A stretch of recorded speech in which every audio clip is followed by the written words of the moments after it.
Hello, my friends. Thank you for joining us. Hello, Susanna. Hi, Abram. What do we have today? All right. Spirituality, and I'm speaking of authentic spirituality, not, movements like the New Age movement, what people think spirituality is and the practice of spirituality. I'm talking about the authentic spirituality, the spirituality that we're all born with, whether you believe in an afterlife or not. We have something innate in us that moves us towards a belief system on whether there's a God, not a God, if we live after death, all of that. So I'm talking about authentic spirituality. How does spirituality shape a person's identity, and the difference between life experience in shaping our identity, and thinking that you have to be religious or spiritual, where you're always, nice to people and you're doing this for people and you're doing that for people, when inside maybe you really don't feel that way.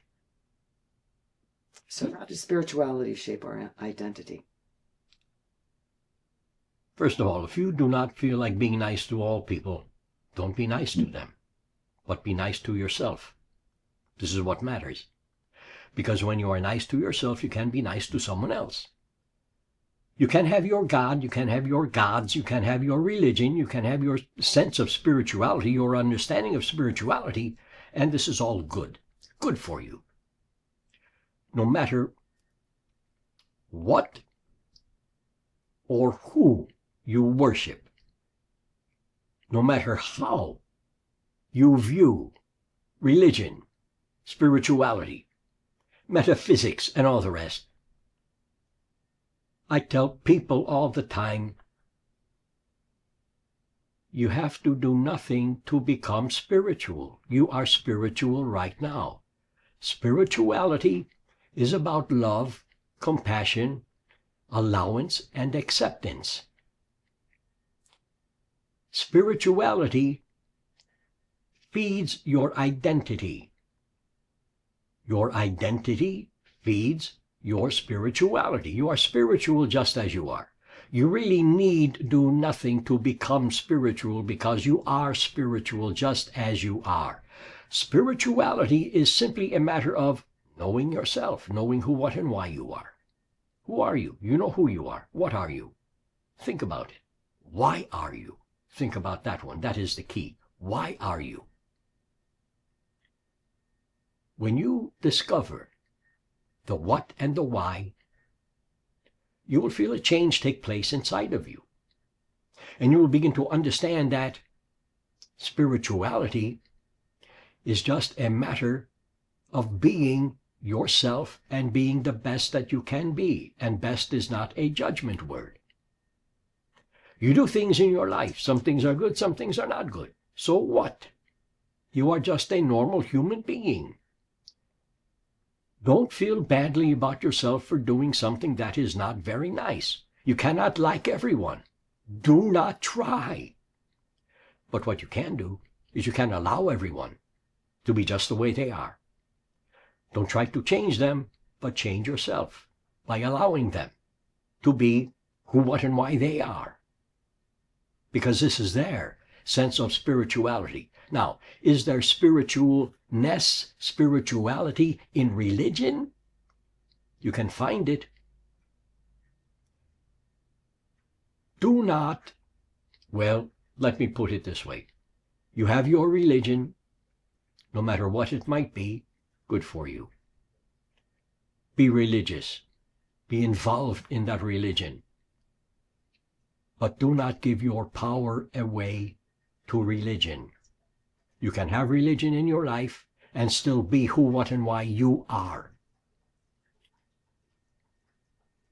People pray to their God or their gods or idols.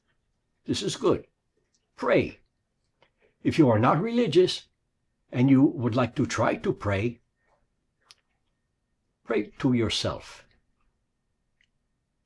How can you do that? You can meditate. You can announce your name over and over and over and over again, which can be your mantra. When you find what is really inside of you, you will find your spirituality, your spiritualness. Now, what can be inside of you? Again, you don't have to be good all the time. You don't have to like everyone all the time. But you can allow and accept everyone and everything. And when you allow and accept everyone and everything, it might feel really good to you. Because then you free yourself of judgment. You don't judge them. You don't judge religion. You don't judge spirituality. You don't judge anything or anyone. You allow all things to be, because all things just are. Pray to yourself. Try it out. See how it works for you. See how it feels to you. Susanna. Judgment. We're a judgy bunch, and we judge people and things and situations all the time. So what's the difference between judgment and discernment? Think about this. If you can allow and accept all things as they are, because all things just are anyway, you have no judgment. You let all things be. You let all people be the way they are, because they are going to be that way anyway. There is really no discernment. There is judgment. But there is allowance and acceptance. And allowance and acceptance will cancel out judgment. Try it. Think of something that you don't like, you really judge. You judge it harshly. Think about it. Then try an experiment for yourself. But don't try this experiment. Do this experiment, because trying leaves room for failure. So do this experiment. Just imagine that thing or that person that you really don't like, you are just allowing that thing, that situation, or that person to be what it is, to be who they are. Just allow it and accept it as being just the way it is. And you will find you are not judging at all. And when you are not judging someone or something or a situation, you find that you are enjoying yourself. Judgment takes away self-enjoyment. Non-judgment brings it back to you. Susanna. That can be a tall order. Oh, stop it. People say things like that all the time. Well, now I have something I have to work on. This is going to be a job. Stop it. You are judging. Judging the judgment? Yes. And people worry, and they worry. And I tell them, I think you are worrying about not worrying enough. How much do you want to worry? How much do you want to judge before you finally think, well, maybe this is not such a good thing to judge all the time? Take periods of time in your day to judge something. Just give yourself a minute of judgment, just a minute, and then move on. You will soon find, hey, I'm not judging anything. I'm not judging anyone. I started judging 1 minute here, 1 minute there. Now I am not. What is wrong with me? Stop judging. You are judging yourself. Something is wrong with you. Nothing is wrong with you. You are brilliant. You are all brilliant creators, all of you.